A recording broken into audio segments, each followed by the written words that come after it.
Yes, how much? You have completed this part? Yes, ma'am.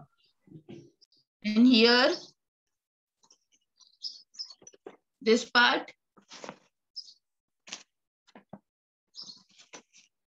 Yes. Yes, ma'am. अच्छा ठीक है, तो वापस we will just have a revision of cerebrum. What we have learned, who will tell me? कौन बताएगा मुझे cerebrum के बारे में? जितना मैंने लास्ट लेक्चर में बताया था, who is going to tell me? Just try.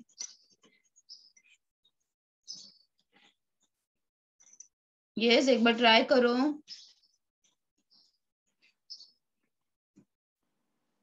Anyone?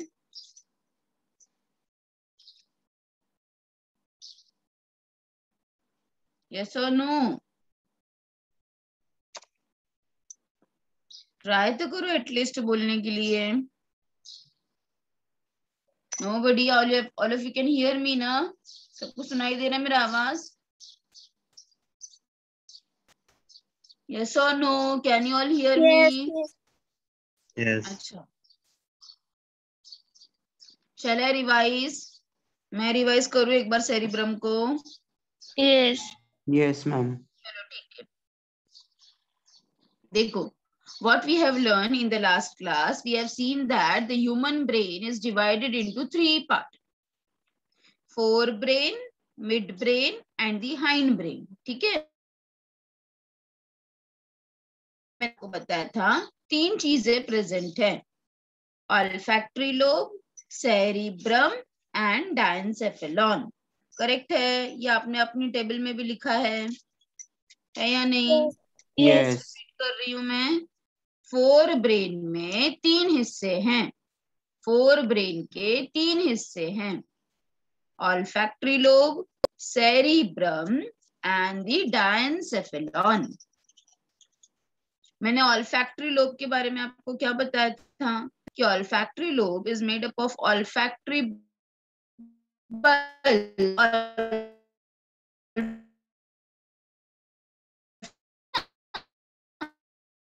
मैंने आपको बताया था olfactory tract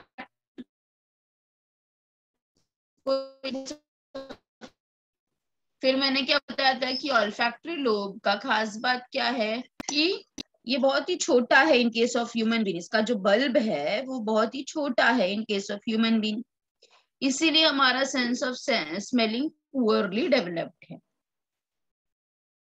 यस. फिर हमने समझा था about the cerebrum. So what are the points about the cerebrum? If you want, you can write down also so that आप भूलो नहीं. Cerebrum में सबसे पहला point क्या आएगा? It is the largest part of the brain. क्यों largest part है? Because 85% of the total brain is cerebrum. ठीक है, first point. थर्ड पॉइंट आप क्या डिस्क्राइब करोगे कि सेरिब्रम जो है वो 2 हिस्सों में बटा हुआ है. And each half part is called as a cerebral hemisphere. Right है कि नहीं?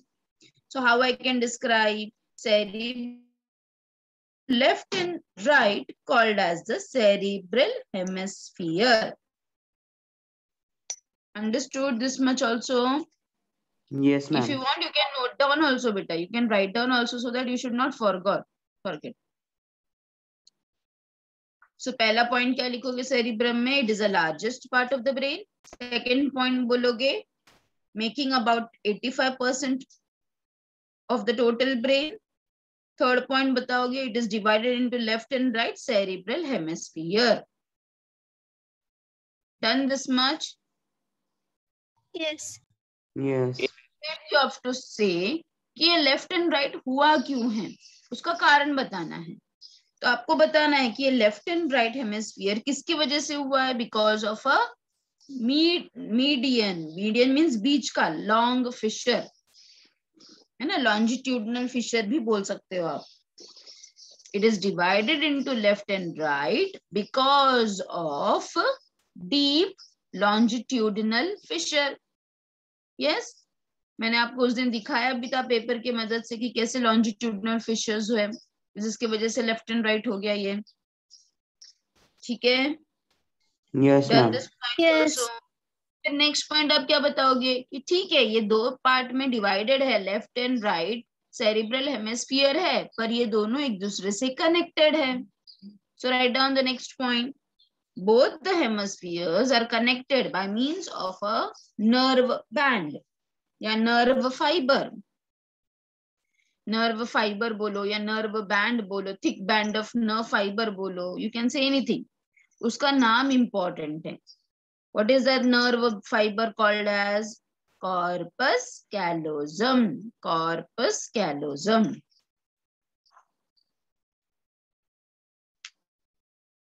Noted? Yes. Yes, ma'am. तो यहां तक आपने नोट कर लिया। अब उसके बाद क्या बताना है आपको, ऊपर का हिस्सा और अंदर का हिस्सा। तो यू हैव टू से सेरिब्रम का जो आउटर रीजन है उसको हम बोलते हैं सेरिब्रल कॉर्टेक्स, और वैसे ही अंदर के हिस्से को हम बोलेंगे मेड्यूला या फिर cerebral medulla. So write down, outer surface of cerebrum is called as, आप सिर्फ कॉर्टेक्स भी बोल सकते हो या फिर सेरिब्रल कॉर्टेक्स भी बोल सकते हो। You can say sirf cortex or cerebral cortex also, whatever you feel. So the outer surface of cerebrum is called as cerebral cortex. Similarly, the inner region is called as cerebral medulla. Next point हो गया ये भी। उसके बाद आपको क्या बताना है कि कॉर्टेक्स में कौन सा मैटर है और मेडुला में कौन सा मैटर है। So write down, cortex is made up of gray matter and medulla is made up of white matter.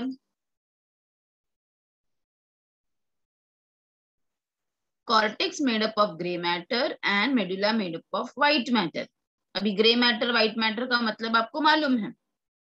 White matter मतलब जहां पे एक्सॉन है, माइलिन शीथ है। ग्रे मैटर मतलब जहां पे सिर्फ साइटोन है, ठीक है। फिर उसके बाद क्या बताना है आपको, गायराइज और सल्काई के बारे में बताना है ना। गायराइज और सल्काई क्या बताया था मैंने आपको, ये सेरिब्रम के अंदर बहुत सारे फोल्ड्स हैं और बहुत सारे क्या हैं, कन्वोल्यूशंस हैं, ग्रूव्स हैं। They are called as the गायराइज and sulci. So write down, cerebral hemisphere shows, cerebral hemisphere shows many folds, folds को ही convolution भी कहते हैं। So you can either write down folds or you can either write down convolution.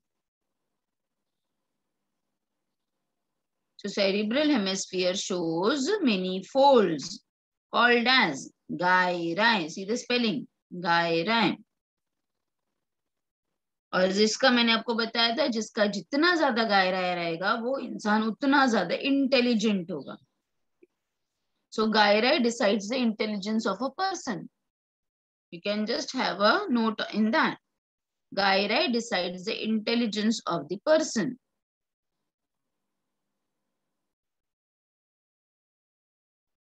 Next point में क्या लिखोगे, there are many grooves.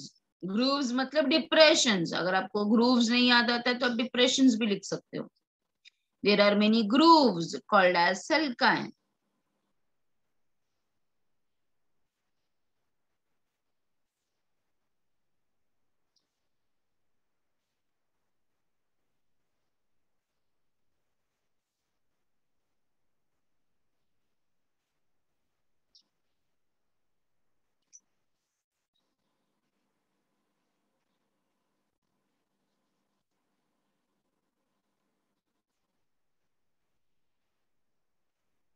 ठीक है, written this much. Yes. Yes, ma'am. Now you can just put a star mark in the margin and you can just write down important points about the corpus callosum.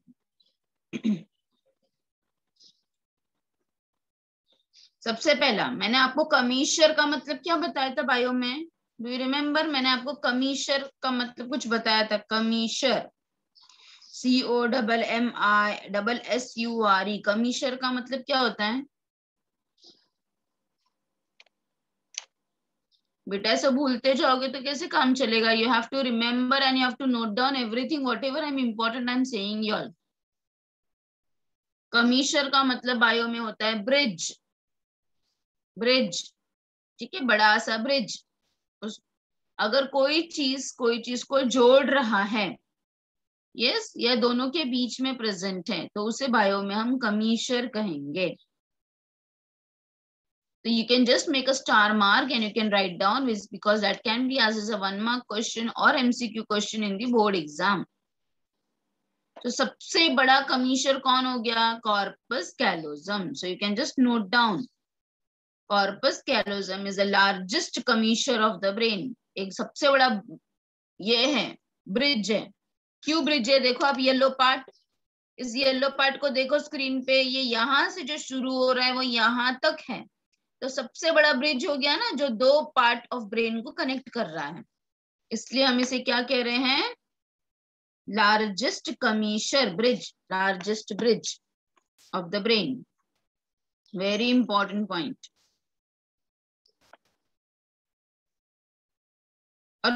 और next very important point is कि corpus callosum सिर्फ और सिर्फ mammalian brain में ही पाया जाता है, mammals के ही ब्रेन में पाया जाता है, एम्फिबियंस रेप्टाइल्स के ब्रेन में नहीं होता। Again you can note down it is found in or it is seen in mammalian bone only.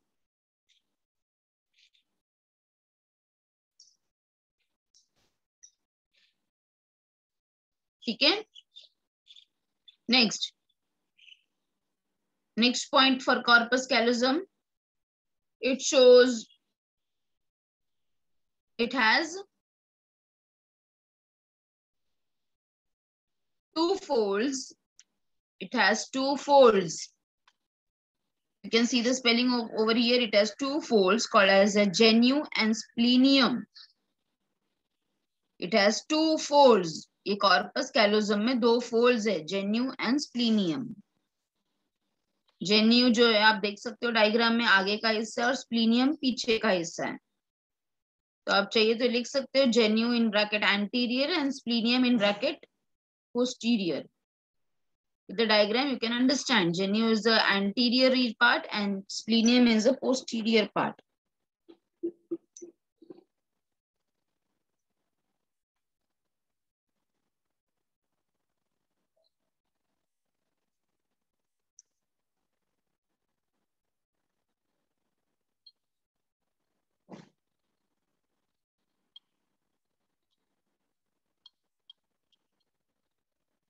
Done? Yes. Next, अभी देखो हमने क्या बोला, कॉर्टेक्स किस मैटर से बना है? कॉर्टेक्स कौन से मैटर से बना है? Grey matter. ग्रे मैटर से। और मेडुला किससे बना है? White matter. तो अब देखो व्हाइट मैटर के अंदर अगर हमें ग्रे मैटर्स दिखाई दे रहे हैं, कुछ हिस्से ब्रेन में जहां पे व्हाइट मैटर है वहां पे हमें ग्रे मैटर भी दिखते हैं, तो इसे हम कहेंगे बेसल गैंग्लियाई, बेसल गैंग्लियाई, या फिर बेसल न्यूक्लियाई भी बोल सकते हो उसको, बेसल गैंग्लियाई या basal nuclei.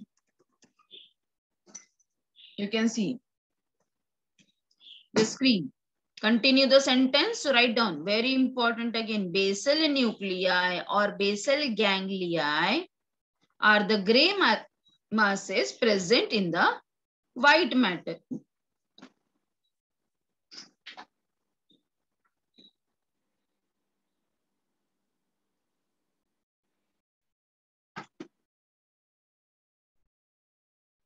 You can just copy down the important points. All the points are very important. You can just copy down first.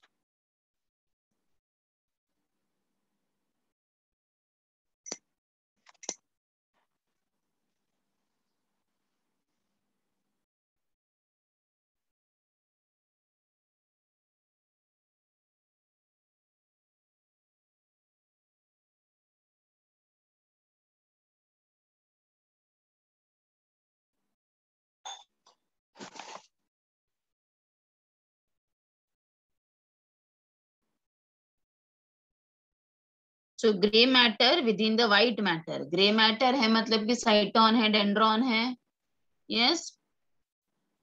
So they are receiving. We have already learned about the neuron. Dendron क्या करता है? Receive करता है और axon तक देता है. इसीलिए they receive the neurotransmitter from various parts of the brain. It will help the cortex in execution of activities at the subconscious level also. क्योंकि यहाँ पे साइटोन है और साइटोन के अंदर न्यूक्लियस है. अंडरस्टूड? और फिर जो व्हाइट में दिया है that is another thing. Corpus striatum at the floor of cerebrum is the largest basal nucleus. तो आपको बोर्ड एग्जाम में अगर सेरिब्रम के बारे में पूछा है तो यहां तक आपको पूरा लिखना है.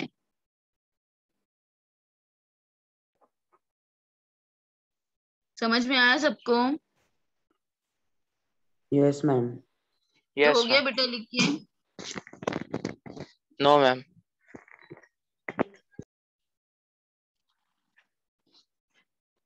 हो जाएगा तो प्लीज बताओ मुझे. मैम वो थर्ड पॉइंट फिर से बताओ ना.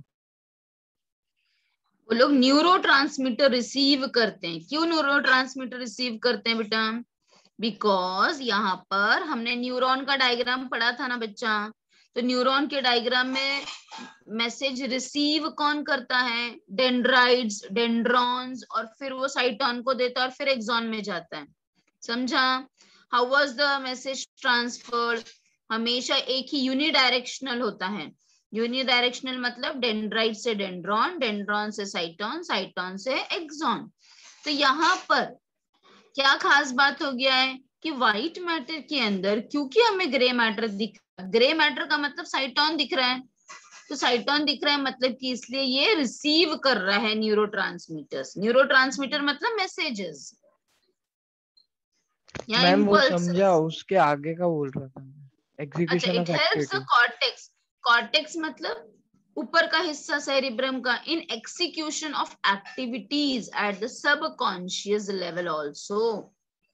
Subconscious level. अभी देखो न्यूरोट्रांसमीटर आ गया, मैसेजेस रिसीव करने लगा. तो जब आप सबकॉन्शियस लेवल में हो, जैसे कि फॉर एग्जांपल आप सोए हुए हो और फिर आप पूरे नींद में हो और फिर आपको अगर कोई मच्छर ने काटा तो भी आपको फील होता है ना, समझ में आता है कि नहीं आता है? So this is what is called as a subconscious level. Your brain is active at that time also. जैसे ही आपको कोई स्टिमुलस मिल रहा है, आप गहरी नींद में हो, आपको किसी ने चिमटी निकाला, तो आप क्या करोगे? थोड़ा सा तो रेस्पॉन्स दिखाओगे ना. दिखाओगे कि नहीं दिखाओगे? आप हिल जाओगे या कुछ भी करोगे, वहां से ये करोगे. तो what is this? What do you mean by this? Response to stimulus. आपको जो भी स्टिमुलस मिल रहा है सबकॉन्शियस लेवल में भी आप उसका रेस्पॉन्स दिखा पा रहे हो. क्यों रेस्पॉन्स दिखा रहे हो? क्योंकि न्यूरोट्रांसमीटर पास हो रहा है, क्योंकि मैसेज जो है वो पास हो रहा है. क्यों मैसेज पास हो रहा है? क्योंकि उसके अंदर ग्रे मैटर है. Understood? Yes ma'am. So again this is also example of writing slow और रैपिड राइटिंग. आपने आपके स्कूल डेज में किया होगा ना रैपिड राइटिंग वाला. तो ये सब कैसे पॉसिबल होता है बेटा? अभी जैसे कोई भी रेस्पॉन्स, अभी जैसे सुनना ही है, जैसे मैं बोल रही हूँ तो उसमें से आपको अगर समझ में आ रहा है तो again this is a response to stimulus. मैं आपको स्टिमुलस दे रही हूँ, जैसे मैं आपको पूछ रही हूँ आपको समझा कि नहीं, तो what is the response you will be saying? Either yes और नो. सो ये भी एक रेस्पॉन्स है और एक स्टिमुलस है. तो रैपिड राइटिंग में क्या, जैसे अगर आपको कोई फास्ट कोई चीज बोल रहा है और आप उतना सब चीज लिख पा रहे हो, तो that is also a part of basal nuclei. Because आपके ब्रेन के अंदर जो साइटोन है वो उतने मैसेजेस रिसीव कर रहा है और आप उसका रिस्पॉन्स दिखा रहे हो लिख के. ठीक है? So Yes, corpus striatum at the floor of cerebrum is the largest basal nuclei. So again, I will be repeating all the points. If in the exam you are being asked to write down about the cerebrum in detail, so what are the points? I will just tell you about the highlights. क्या क्या आप लिखोगे? जो भी आपने लिखा है, just check whether you have written point wise nicely and properly. Cerebrum में अगर आपको क्वेश्चन पूछा तो फर्स्ट पॉइंट आप लिखोगे it is the largest part of the brain, making about 85% of total brain. It is divided into left and right cerebral hemisphere due to longitudinal fissure. Both the hemisphere are connected by means of the corpus callosum. ठीक है, तो corpus callosum में ही आपने जो अभी लिखा है वो पॉइंट आप उधर ऐड कर सकते हो. It is seen in mammalian bone. It is the largest commissure of the brain. It has two folds. The anterior fold is called as genu and the posterior fold is called as a splenium. फिर ये corpus callosum यहाँ पे finish हो गया. फिर अभी आप क्या बताओगे? The outer region is called as cortex. The inner region is called as medulla. Cortex gray matter से बना है, medulla white matter से बना है. फिर आप यहाँ पे ये भी बता सकते हो, when in the white matter we can see the gray matter, it is called as a basal nuclei or the basal ganglia. So it will receive obviously it will receive the neurotransmitter and it will be working at the subconscious level also. So example, you can say writing slow or rapid typing. Understood? Then you have said about the gyres and sulci also. What you have said, in our brain, in our cerebrum, there are many folds called as gyri and many grooves called as sulci. फिर अब gyri में एक point और जोड़ सकते हो कि the number of gyri decides the intelligence of a person. And the last point you can say is the corpus striatum at the floor of cerebrum is the largest basal nucleus. Understood? So if you are writing this much for cerebrum, you will be getting full marks. समझ में आ गया? अभी तो नहीं भूलोगे ना? Yes or no? Response to stimulus दो. अभी हम लोग पढ़ने वाले हैं next topic, that is the functional area of cerebrum. So you can just note down also functional area of cerebrum. Functional area of cerebrum.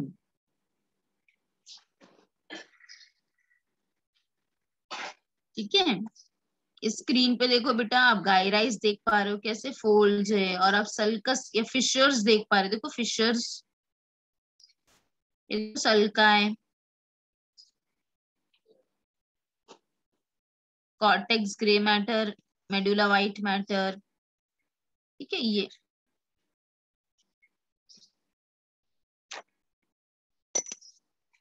the next topic again can be asked as a long answer question for the board exam. Long answer question for the board exam. Write down or note down the functional area of cerebrum. Functional area of cerebrum.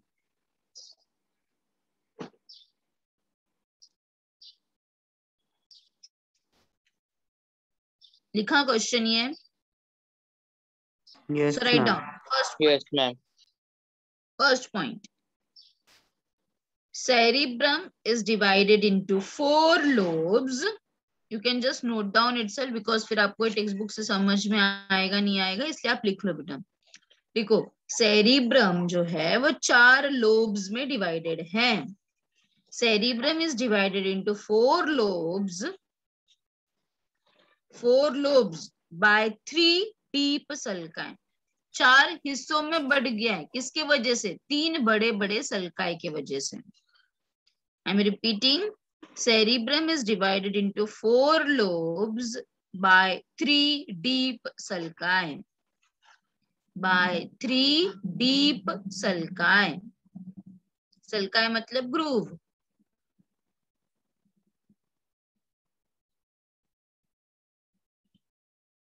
Cerebrum is divided into 4 lobes by 3 deep sulci. 3 deep sulci को आप underline करो और उसको 3 हिस्से में divide करो. Make 3 branching.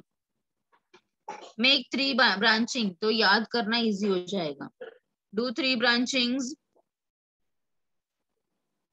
First branching में लिखो सेंट्रल सल्कस. स्पेलिंग आप देख सकते हो यहां से, सेंट्रल सल्कस.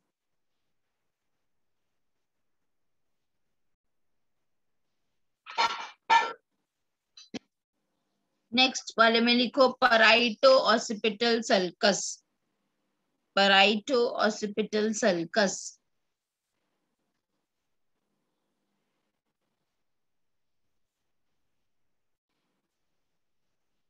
और तीसरा वाला लिखोगे लैटरल सल्कस,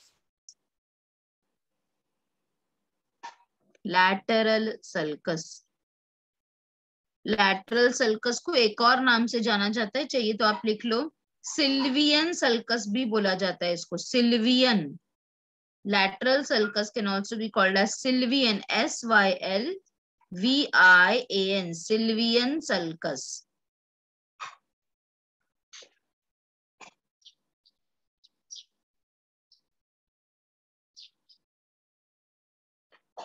लिखा तीनों headings, central sulcus, parieto-occipital sulcus, lateral sulcus, also called as a Sylvian sulcus. Done? Yes, ma'am. Yes. Yes. अब central sulcus के नीचे लिखो, write down below central sulcus. sulcus मतलब डिप्रेशन है बड़े बड़े, yes, बड़े बड़े डिप्रेशंस है, तो central sulcus के नीचे लिखो it separates frontal and parietal lobe, frontal and parietal lobe. मैंने आपको उस दिन भी दिखाया था फ्रंटल क्या है, पैराइटल क्या है, ऑसिपिटल क्या है और टेम्पोरल क्या है। तो फ्रंटल और पैराइटल आप देख सकते हो, ये पिंक कलर का फ्रंटल है, ये ब्लू कलर का पैराइटल है। तो फ्रंटल पिंक एंड ब्लू के बीच में एक बड़ा सा सल्कस है, हाँ, जिसके वजह से ये दो लोब्स अलग हो गए हैं। सो सेंट्रल सल्कस की वजह से frontal and parietal both are separated. So done. Central sulcus में क्या लिखा? It separates the frontal and the parietal lobe.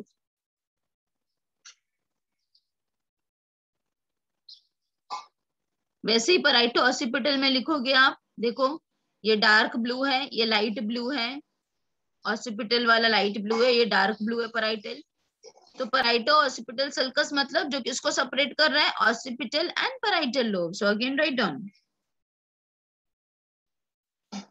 it separates occipital and parietal lobe. It separates occipital and parietal lobe.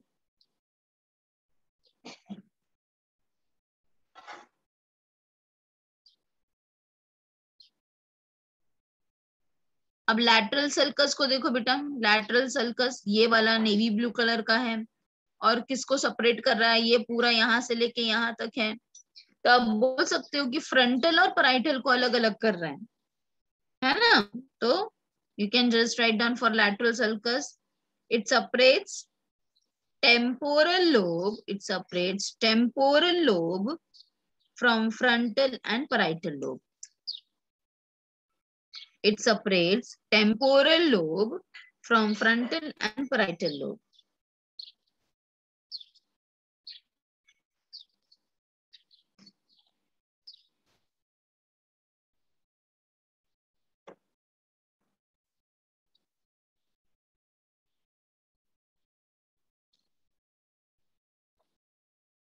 Done?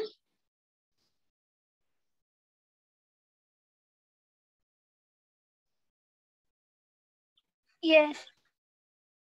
Next, again put a star mark in the margin. Put the star mark and write down this fifth point.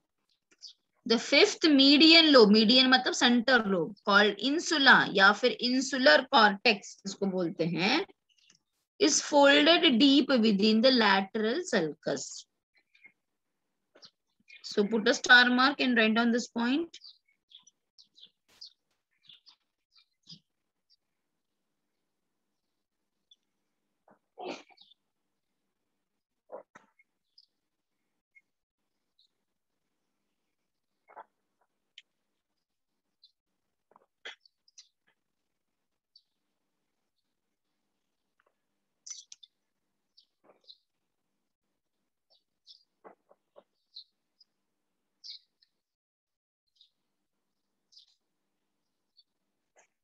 So again, this can be asked in the board exam as a long answer question.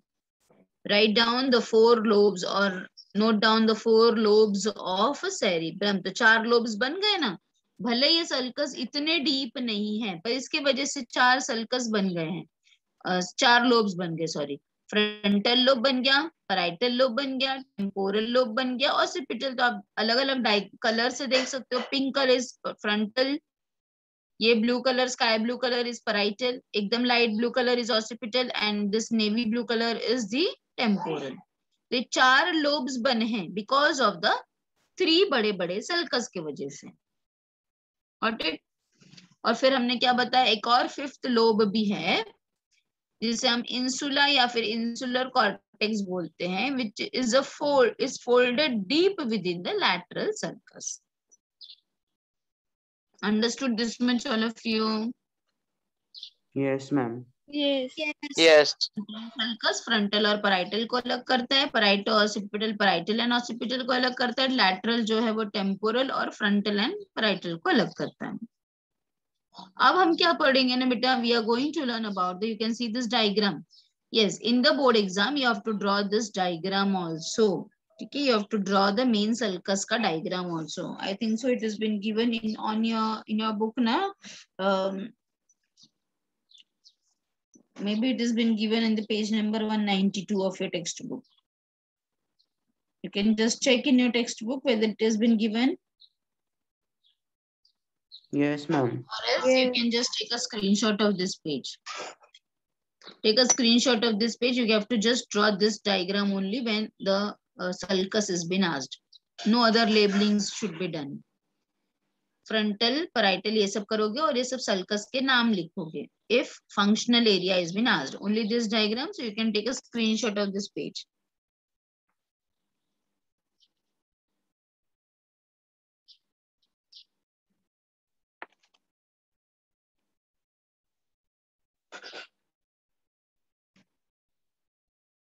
So again the same diagram showing the central sulcus, parieto-occipital sulcus and the lateral sulcus.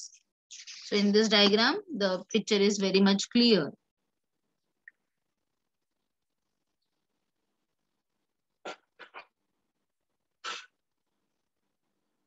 Again, you can see the lobes of the brain. Again, you can take a screenshot so that when you are learning, you can understand the things more clearly. So आगे है तो frontal, बीच में है, yes, that is parietal, आंखों के पीछे, आंखों के जस्ट पीछे इज ऑसिपिटल, एंड कानों के ऊपर, आपने दोनों कानों के ऊपर it is a temporal lobe. अच्छा, अब ये जो लोब्स बने हैं ना बेटा, इनके भी अलग अलग काम है। ऐसे नहीं कि बस ऐसे लोब्स बन गए हैं, हर एक लोब का अलग अलग काम है, अलग अलग फंक्शंस है। जैसे फ्रंटल का काम अलग है, पैराइटल का काम अलग है, ऑसिपिटल का काम अलग है और टेम्पोरल का काम अलग है। ये अलग अलग चीजों को कंट्रोल करते हैं। So that you have to learn next, that is the functional areas of the cerebrum, कि आपको ये जितने भी लोब्स बने हैं इसका काम क्या है, that we are going to understand now. So सबसे पहले हम देखते हैं frontal lobe. Frontal lobe means जो ऊपर है, जो हमारा फोरहेड है वहां पे फ्रंटल लोब है। तो it is a centre for expressions of emotions, intelligence, will power, हमारा मेमोरी पावर, अपना पर्सनालिटी। ठीक है, इसके अंदर 3 एरियाज प्रेजेंट है। इस लोब के अंदर 3 एरियाज है, अलग अलग एरियाज है, motor area, premotor area and the association area. ठीक है, फ्रंटल लोब के अंदर भी 3 अलग अलग हिस्से हैं, 3 अलग अलग रीजन्स है जो अलग अलग चीजों को कंट्रोल करते हैं। मोटर एरिया क्या कंट्रोल करता है, ऑल वॉलेंट्री मूवमेंट्स को, एक्टिविटीज को कंट्रोल करता है, जैसे कि movement of muscles and all. Voluntary means जो अपने कंट्रोल में है। जबकि जो प्री मोटर एरिया है फ्रंटल लोब का, वो सारे इनवॉलेंट्री मूवमेंट्स को कंट्रोल करता है और साथ में ऑटोनोमस नर्वस सिस्टम को भी कंट्रोल करता है। नेक्स्ट इज एसोसिएशन एरिया, जो कि कोऑर्डिनेशन करता है between the sensation and the movement. जैसे ही आपको कुछ सेंस मिलेगा वैसे ही आप मूवमेंट करोगे। So I can say that association area is doing analysis, कि आपको कैसा रिस्पॉन्स करना है, आपको कैसा सेंस करना है। जैसे अगर आपको अच्छा किसी ने परफ्यूम मारा तो एक अच्छा सेंस आया, तो you will be feeling like inhaling more and more of the air, क्योंकि अच्छा स्मेल है।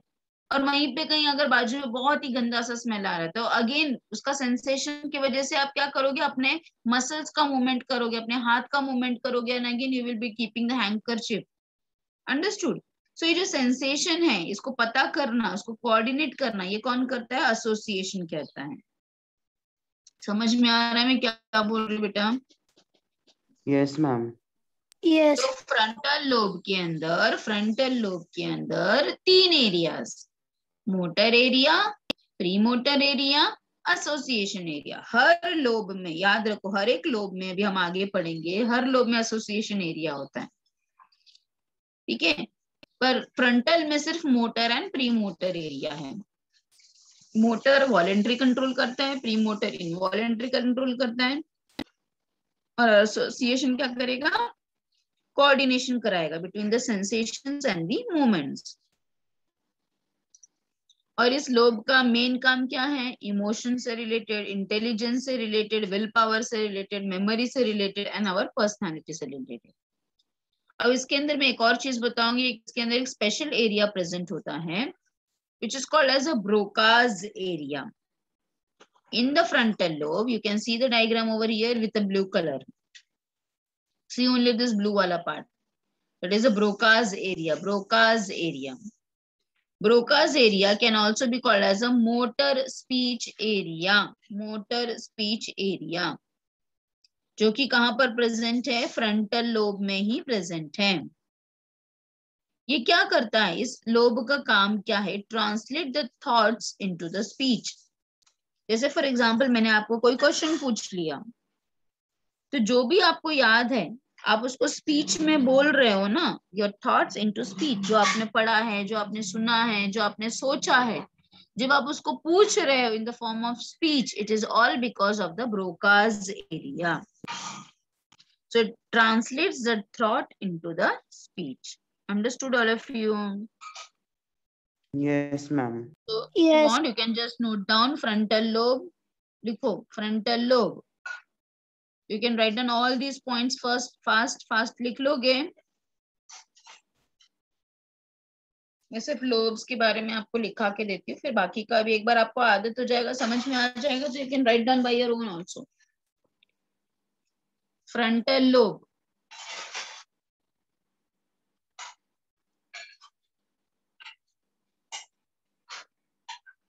Copy down here till the movements.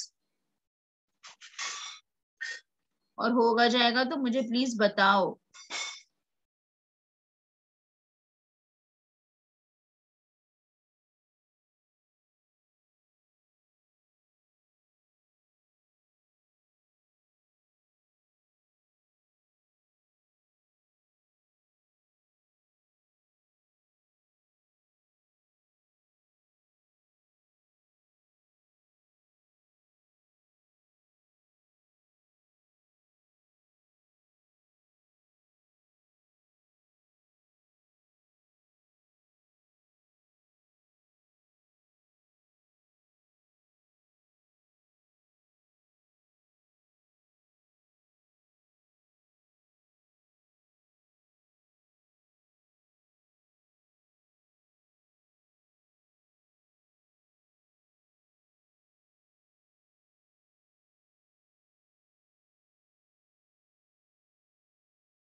Done ma'am.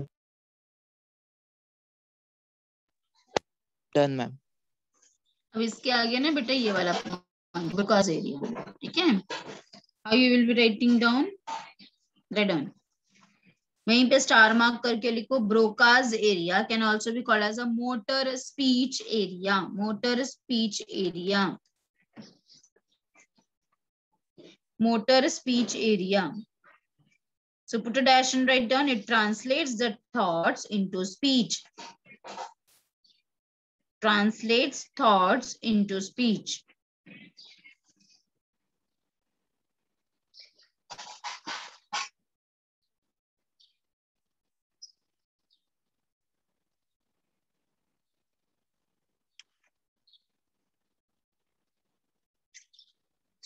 Done?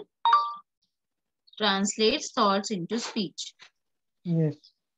अच्छा, अब नेक्स्ट लोब के बारे में लिखोगे, पहले सुन लो, उसके बाद में लिखो। पैराइटल लोब, ठीक है। पैराइटल लोब को हम सोमा एस्थेटिक एरिया भी कहते हैं, ठीक है। तो it helps in the sensation of, somaesthetic मतलब soma means body. So body से रिलेटेड जो भी चीजें हैं, जैसे कि पेन हो गया, प्रेशर हो गया, टेम्परेचर हो गया, टेस्ट हो गया, टेस्ट को गस्टेटरी कहते हैं, गस्टेटरी। तो इन सारे चीजों से रिलेटेड जो भी स्टिमुलस है, उसे पैराइटल लोब समझता है और अंडरस्टैंड करता है।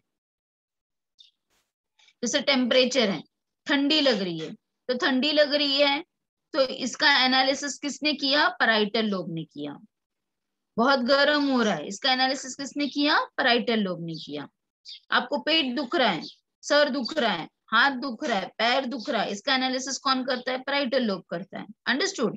And therefore it is been told that it is having a soma means body, aesthetic sensation areas. Next is the temporal lobe. Temporal lobe जो है, ये दो चीजों के लिए हेल्पफुल है। Sense of smell, olfactory, sense of hearing, auditory. It also helps in the speech and the emotions.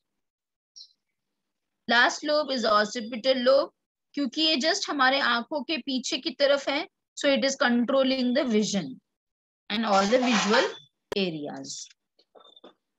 So you can note down this part also.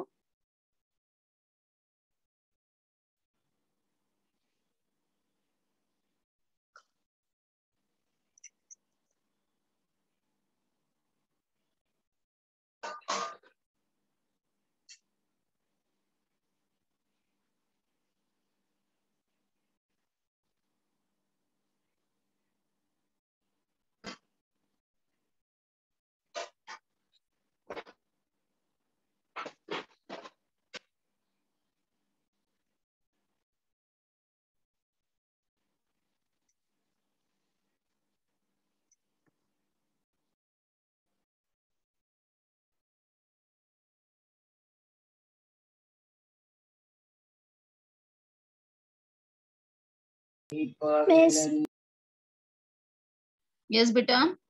Miss इसके पीछे का एक स्लाइड दिखाओ ना, Wernicke's area. Wernicke's area, Wernicke's area अभी तक बेटा मैंने एक्सप्लेन ही नहीं किया ना आपको। ब्रोकास एरिया पूछ रही हो आप? नहीं, उसके नीचे का वो लिख रहा था बेटा। मैंने अभी तक वर्निक्स एरिया तो आपको एक्सप्लेन ही नहीं किया, तो आप वो क्यों लिख रहे हो? वर्निक्स एरिया लिखने को मैंने बोला ही नहीं आपको, सिर्फ ब्रोकास एरिया तक ही बोला था लिखने के लिए। यस कि ब्रोकास एरिया ही टेम्पोरल लोब में, सॉरी फ्रंटल लोब में था। ये हो गया पार्ट। यस। अब देखो, मैंने आपको सिर्फ ब्रोकास तक ही लिखने के लिए बोला था, वर्निक्स नहीं बोला था। वर्निक्स अभी तक मैंने आपको एक्सप्लेन ही नहीं किया है। Now I am going to explain you Wernicke's area. Wernicke's area भी एक स्पेशल एरिया है। हाँ, हॉस्पिटल लिख के नहीं हुआ, दिखाओ ना। ओ सॉरी लिखो।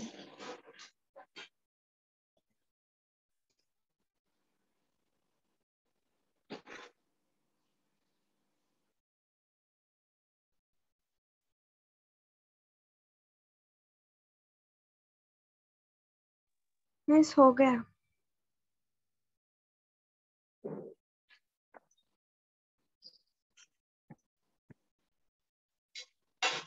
Now I am going to explain you a special area which is called as a vernix area.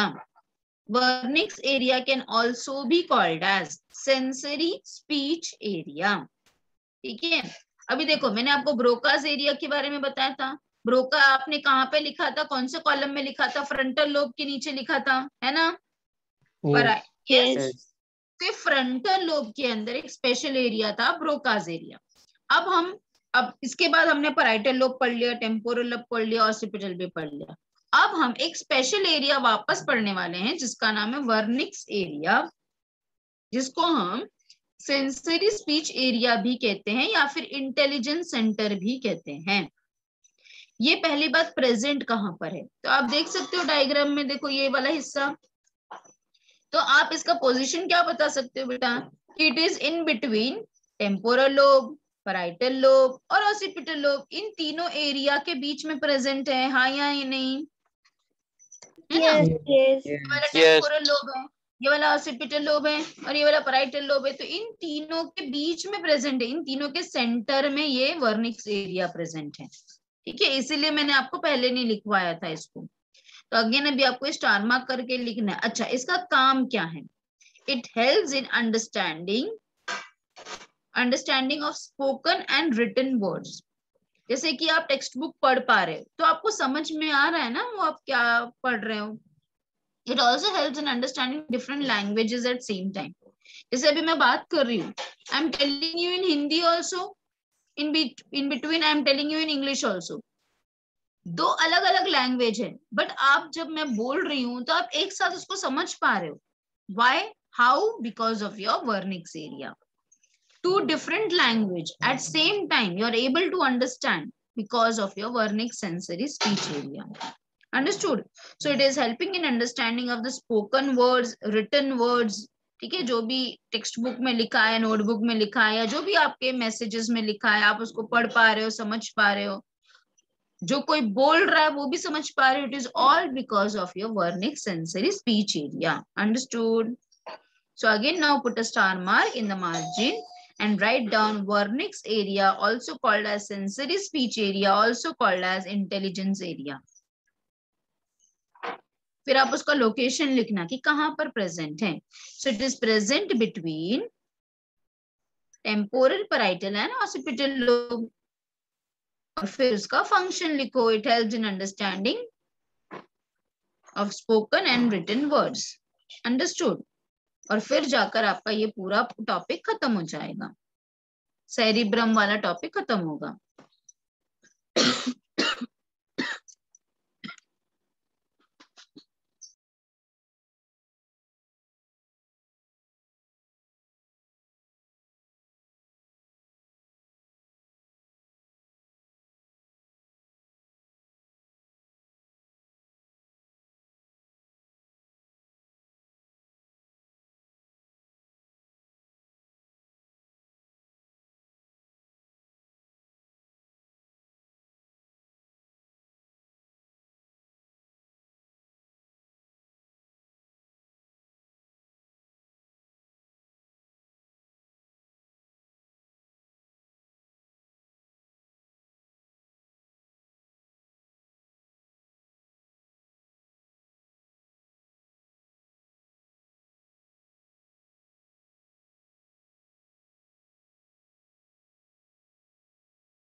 लिख के हो गया बच्चा? Yes, ma'am. Yes, So, ma'am. so now again I will just repeat once again what we have, what is the topic? Functional area of cerebral lobes. Functional areas of cerebral lobes. So first we have described the frontal lobe. So frontal lobe का you have seen all the functions, emotions, intelligence. उसके अंदर 3 areas है, motor area, premotor area, association area. Frontal lobe का motor area voluntary functions को संभालता है, frontal lobe का pre motor area involuntary functions को संभालता है, और उसका एसोसिएशन एरिया सबके बीच में कोऑर्डिनेशन करता है। ओके, फ्रंटल लोब के अंदर एक स्पेशल एरिया था जिसको हमने क्या नाम बताया था? ब्रोकाज एरिया, जो कि ट्रांसलेट करता है हमारे थॉट को स्पीच में। फिर आपने लिखा था पैराइटल लोब के बारे में, जो कि पेन, प्रेशर, टेम्परेचर संभालता है। टेम्पोरल लोब जो कि सुनना, स्मेलिंग, इमोशंस, स्पीच को संभालता है। एंड ऑसिपिटल लोब जो कि विजन को संभालता है। इन तीनों के बीच में, पैराइटल, टेम्पोरल एंड ऑसिपिटल, इन तीनों के बीच में भी एक स्पेशल एरिया प्रेजेंट है जिसको हमने नाम दिया था वर्निक्स एरिया। वर्निक्स एरिया का स्पेशल काम क्या है कि it helps in understanding the written thing and the spoken things. Understood?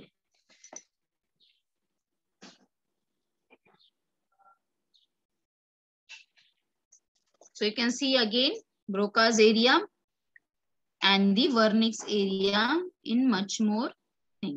This thing.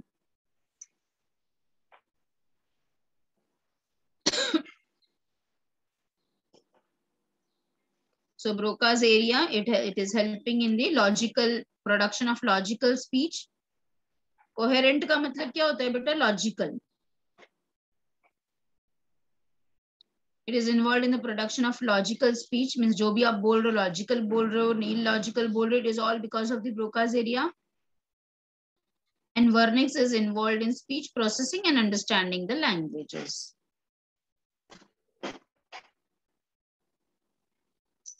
ठीक है? So again, you can see all the lobes at one stretch. Again, you can take a screenshot of this particular page. You can take a screenshot with all the sulcus, with all the lobes, with all its function at one stretch. You can see the insula part also. Insula part हमने बताया ना कि अंदर की तरफ है, fifth median fold है. Yes, it also helps in the taste, pain, consciousness. अंदर के साइड में वो फोल्ड होता है इंसुला. बट आपको 12th स्टैंडर्ड के लिए इंसुला नहीं पढ़ना है, मतलब डिटेल में नहीं पढ़ना है, उसका फंक्शन नहीं पढ़ना है. आपको वो टर्म का इंट्रोडक्शन है इंसुला का, बट उसका फंक्शन नहीं पढ़ना है.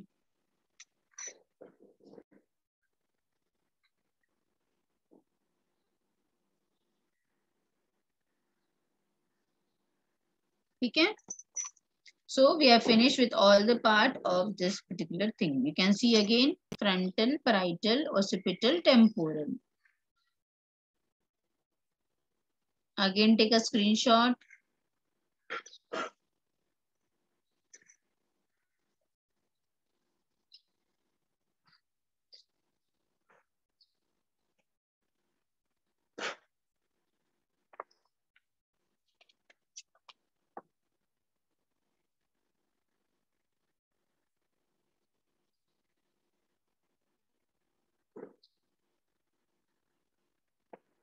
Done?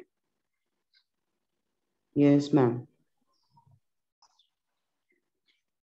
You can see the corpus callosum in this view. देखो ये दो cerebral का हिस्सा है. You can see the location of basal ganglia in the human brain. ठीक है? Now, next topic which we are going to learn today is the diencephalon. Diencephalon. So please note down. Diencephalon is again divided into three regions: epithalamus, thalamus, and hypothalamus. अगर आप समझो diencephalon reason को एक ऐसा कोई part imagine करो, तो जो इसका डायनसेफेलॉन का जो ऊपर का ये है, रूफ है, रूफ किससे बना है? एपिथैलेमस से. एपी मींस ऊपर. डायनसेफेलॉन का जो फ्लोर है, वो बना है हाइपोथैलेमस से. और डायनसेफेलॉन के जो साइड के दीवार है, for example, that is made up of thalamus. तो ऐसे समझना आपको आसान हो जाएगा. Epithalamus is making the roof of diencephalon. Hypothalamus is making the floor of diencephalon, and thalamus is making the side walls of the diencephalon. समझ में आया? ठीक है? So roof कौन है? छत कौन है डायनसेफेलॉन का? एपिथैलेमस. Epithalamus. फ्लोर कौन है डायनसेफेलॉन का? Floor Hypothalamus. और साइड वॉल कौन है? Thalamus. ठीक है? अच्छा, इट लाइज कहां पर प्रेजेंट है डायनसेफेलॉन? कॉर्पस कैलोजम के नीचे और मिड ब्रेन के ऊपर. कॉर्पस कैलोजम किसका पार्ट है? सेरिब्रम का पार्ट है। मिड ब्रेन तो आपको पता है, तो इन दोनों के बीच में प्रेजेंट है। It is having a cavity. We have already seen the ventricles, so it is showing a third ventricle or the diocene. What is the function? It is communicating with the two lateral ventricles of the cerebrum through a narrow opening. This also we have seen the foramen of Monro. ये भी मैंने आपको explain कर दिया है पहले, है ना? याद है ना ये? Yes. Ventricles में I have explained you. Now we are going to learn the epithalamus in detail, thalamus and hypothalamus की इन सब में क्या क्या चीजें प्रेजेंट है, क्या क्या चीजों को कंट्रोल करता है. So first write down diencephalon, make three part.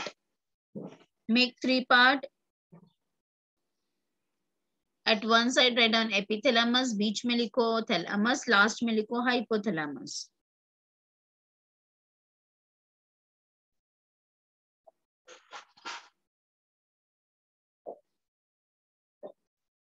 Epithalamus के नीचे लिखो रूफ. सिर्फ रूफ भी लिखोगे तो आप समझ जाओगे ना, रूफ ऑफ डायनसेफेलॉन. थैलेमस के नीचे लिखो साइड वॉल्स, और हाइपो के नीचे लिखो फ्लोर.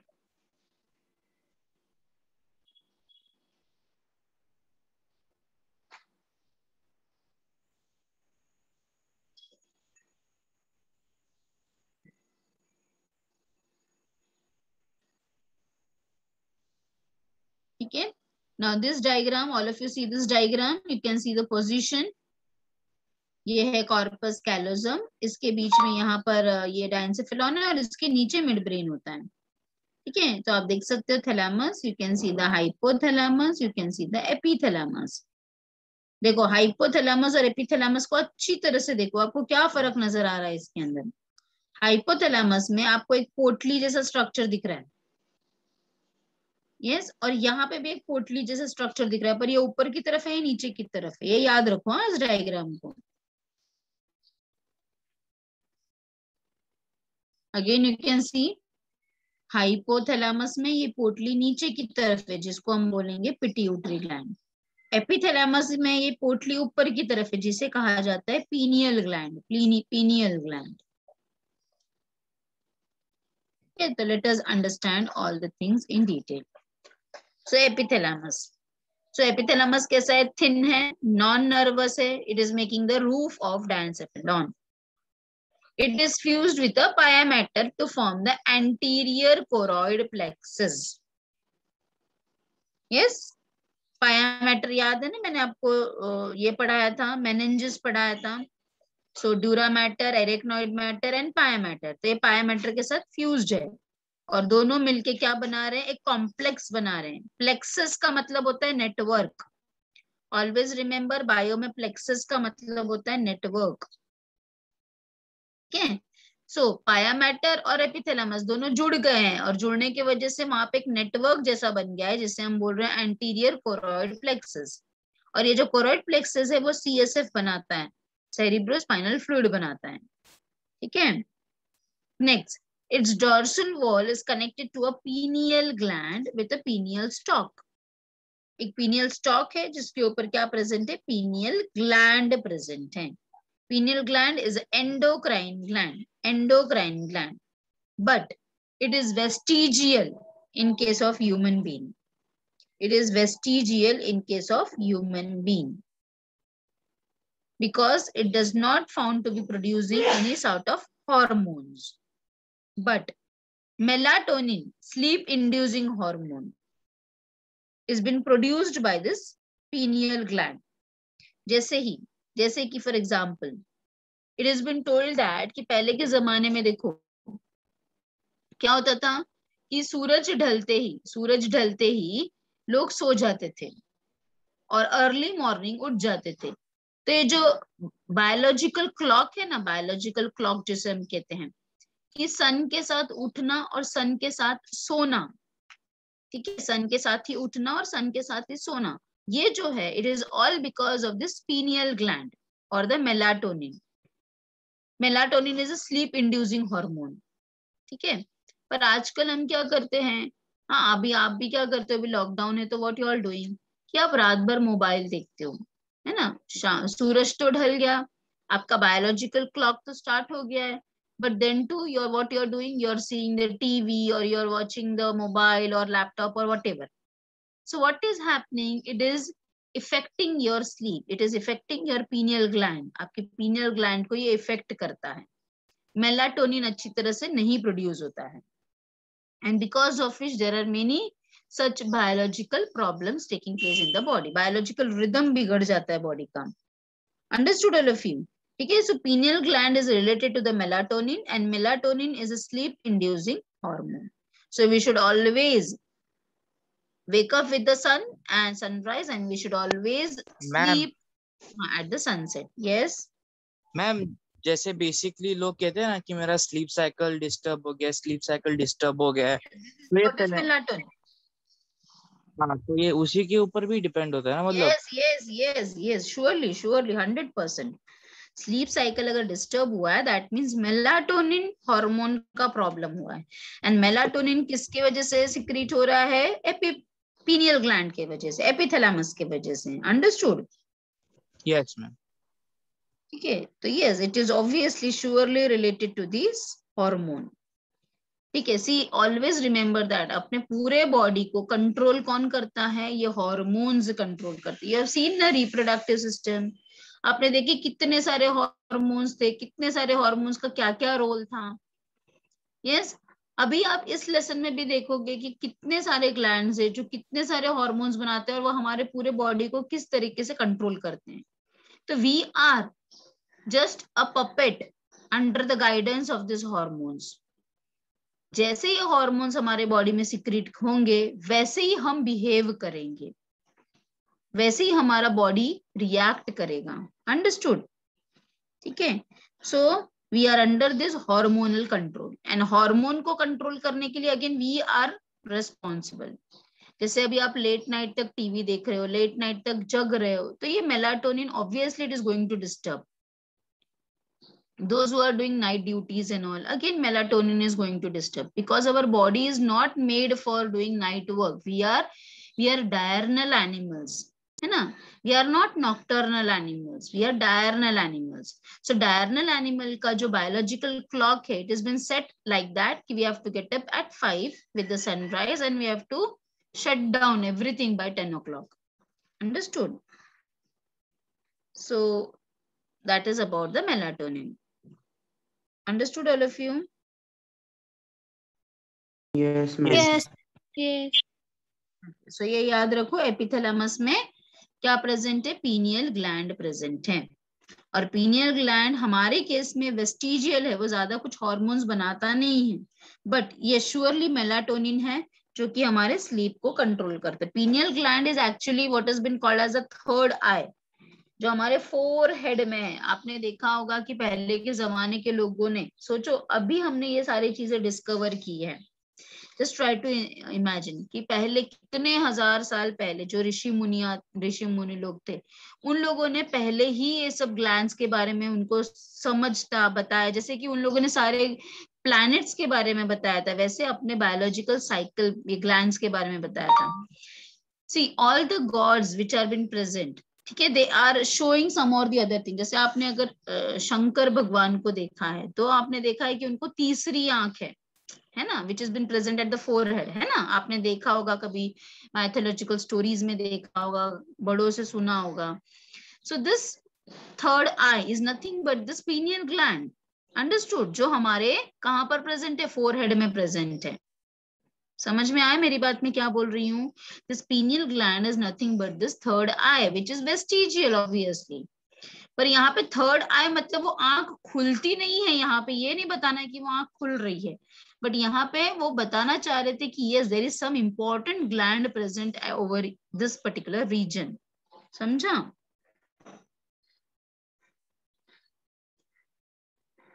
ठीक है, so this was all about this epithalamus. Understood about epithalamus all of you? So आपको इसमें क्या क्या याद रखना है, ये कोरॉइड प्लेक्सस के बारे में याद करना है जो कि CSF बनाता है. आपको ये बताना है कि इसमें पीनियल ग्लैंड है, यहाँ पे एक हार्मोन रिलीज होता है, It produces a hormone called as a melatonin, which is a sleep inducing hormone. ये sleep को induce करता है और साथ में रिप्रोडक्टिव बिहेवियर को भी कंट्रोल करता है. स्लीप को तो इसका मेन फंक्शन है, पर साथ में रिप्रोडक्टिव बिहेवियर को भी कंट्रोल करता है. ठीक है, चलो अब हम थैलेमस के पास चलते हैं. तो थैलेमस में क्या था? It is a side wall of the diencephalon, है ना, साइड की 2 दीवारें हैं. अब ये दोनों दीवारें एक दूसरे से कनेक्टेड रहेंगी कि नहीं? ऑब्वियसली कनेक्टेड रहेंगी. तो both the thalami, left and right thalami, they are been connected to each other with the help of again a commissure. Commissure मतलब bridge. उस कमीशर का नाम क्या है? हेबेनक्यूलर कमीशर. हेबेनक्यूलर कमीशर, it is connecting the 2 thalami.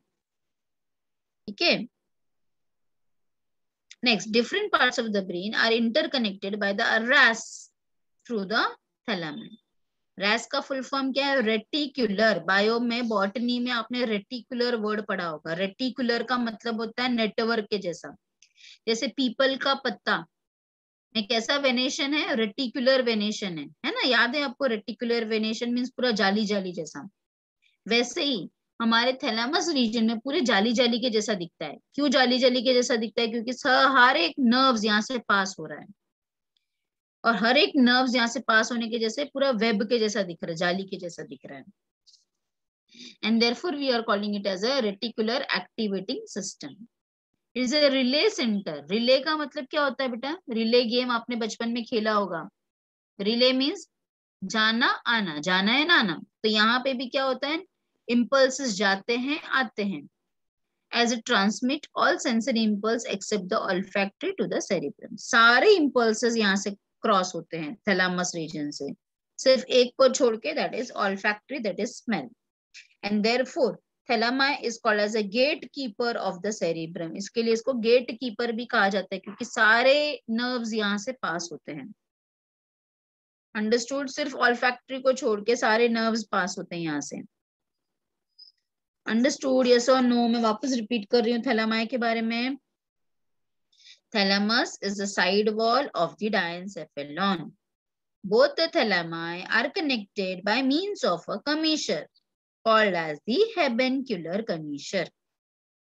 Different parts of the brain are connected by RAS through the thalami, and therefore it is a relay center. Or या फिर it can also be called as a gatekeeper, because all the impulses are passing through the thalami except one, that is the olfactory.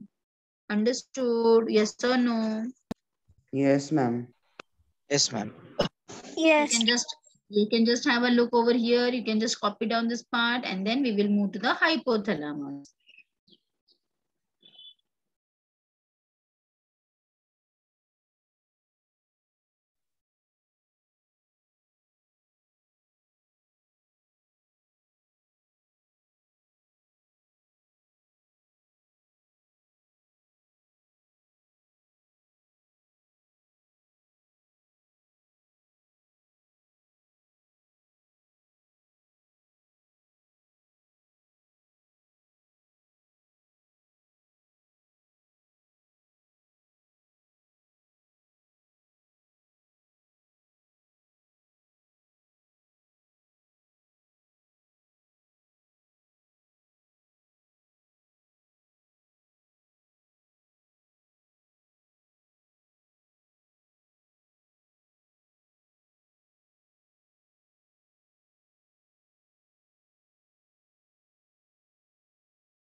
Yes, written beta.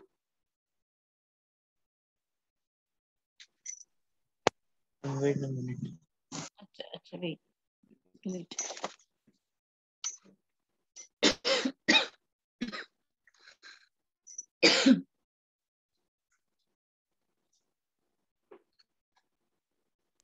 Yes, ma'am, done.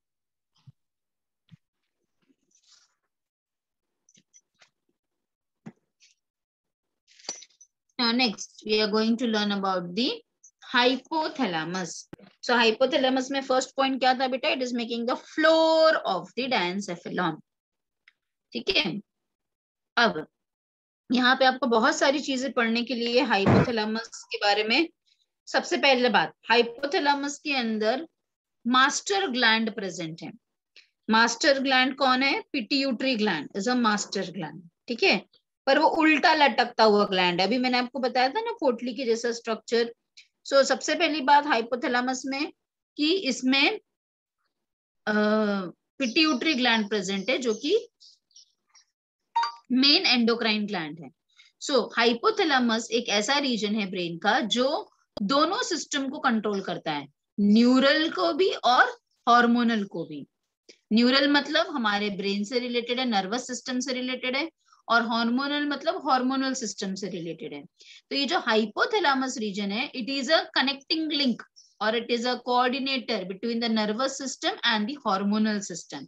क्यों ये hormonal और nervous के बीच का controlling part है? Because यहाँ पे pituitary gland है जो कि बहुत सारे हार्मोन्स बनाते हैं. ठीक है, next point, it is richly supplied with blood vessels. इसमें बहुत ज्यादा ब्लड वेसल्स प्रेजेंट है. यहाँ पे हमें हाइपोथैलेमो हाइपोफिजियल पोर्टल वेन देखने के लिए मिलेगा, which helps in the feedback mechanism for the hormonal control. Feedback mechanism. What do you mean by the word feedback mechanism? जब जरूरत है तभी सिक्रेट होना, जब जरूरत नहीं है तब सिक्रेट नहीं होना. ये एक बहुत ही फीडबैक मैकेनिज्म, बहुत ही इंपॉर्टेंट मैकेनिज्म है अपने बॉडी का, कि जितना जरूरत है उतना ही हार्मोन सिक्रेट होना. जैसे कि मैं आपको एक एग्जांपल बता दूं.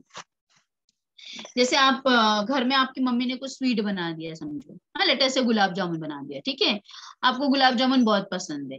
उस दिन आपने, समझो फॉर एग्जांपल, ऐसे इमेजिन करो, इतना तो कोई खा नहीं सकता, पर समझो आपने 10 गुलाब जामुन खा लिए.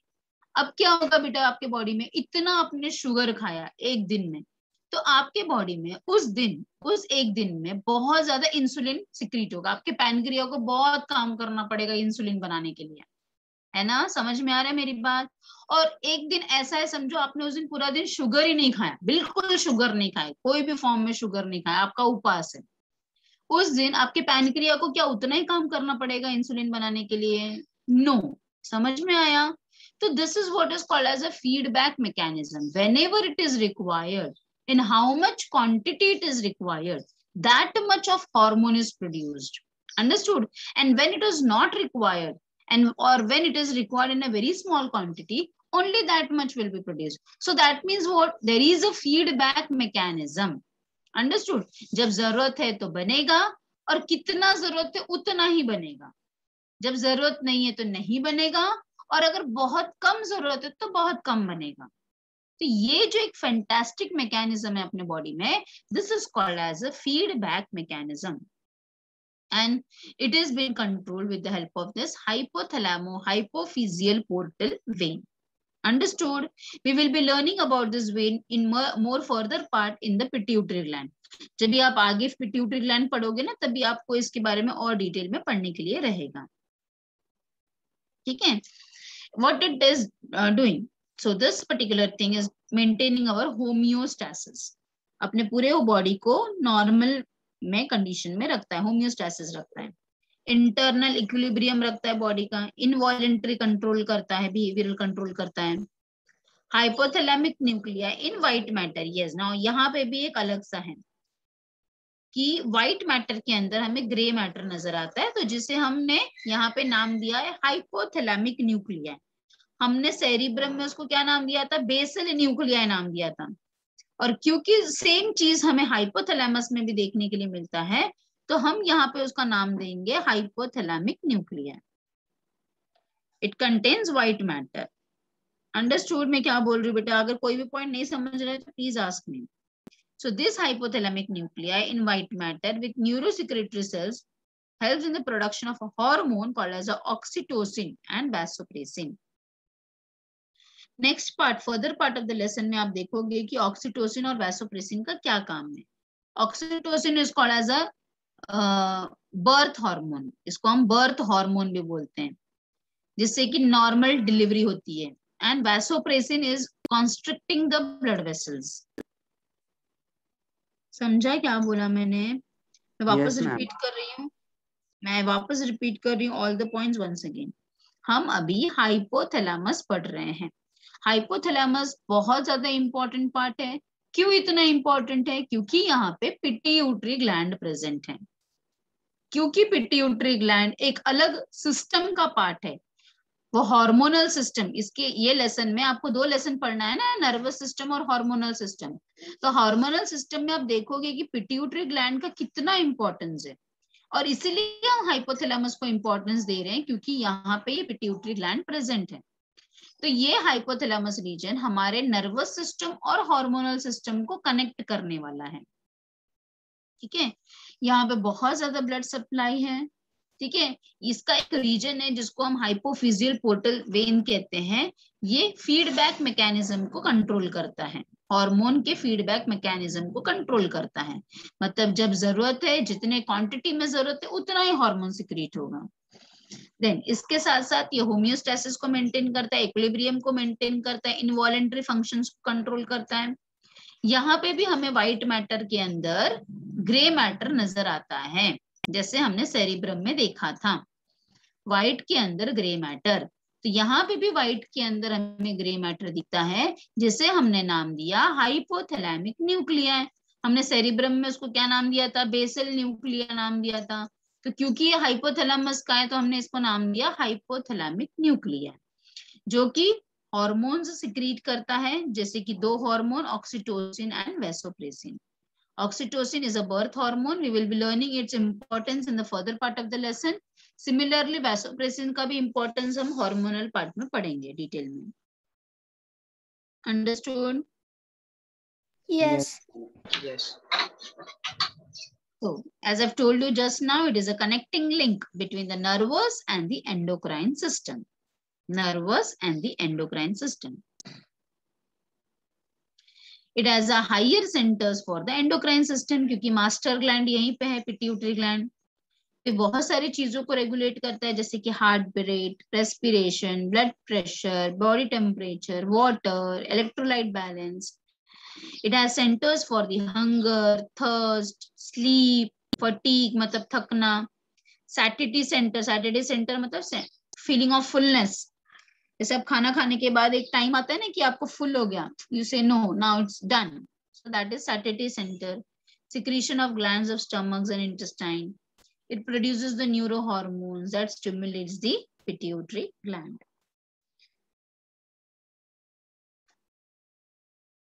So just go through this part also.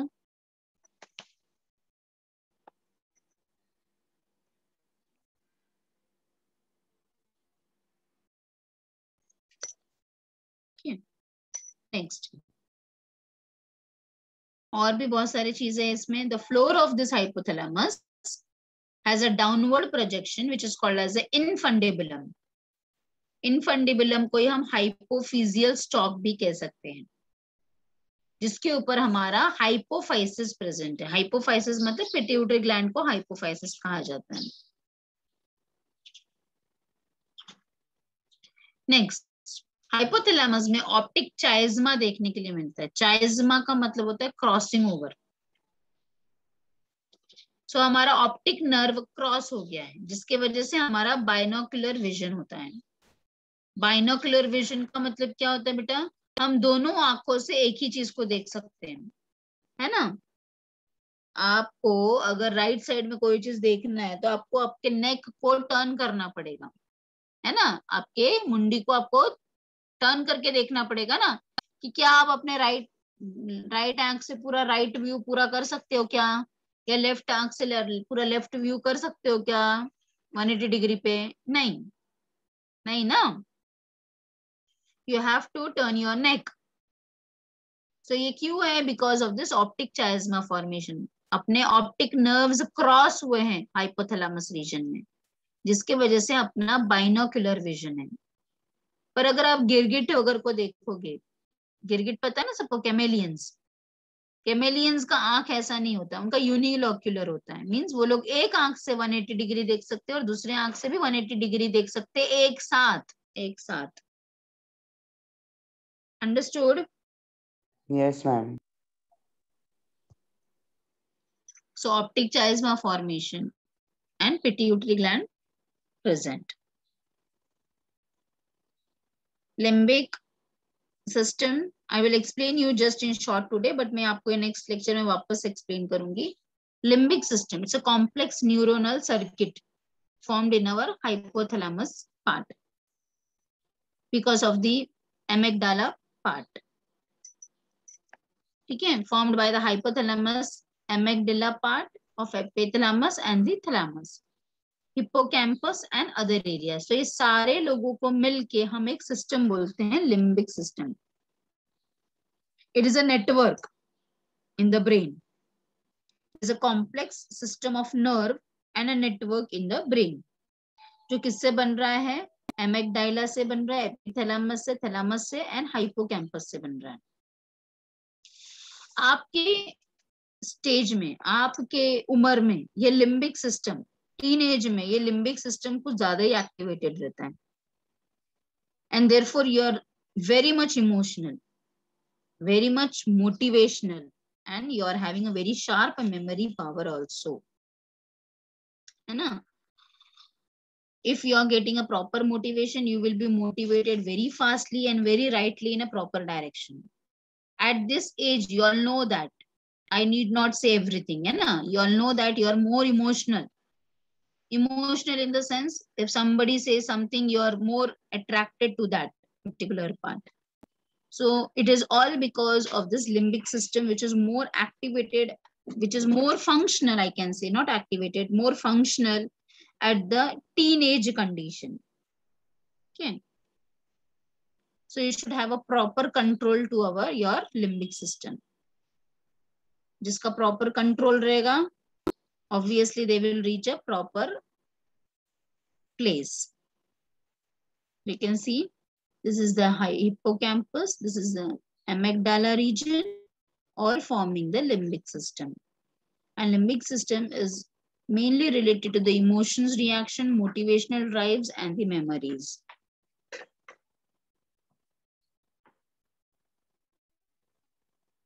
See the regions once again.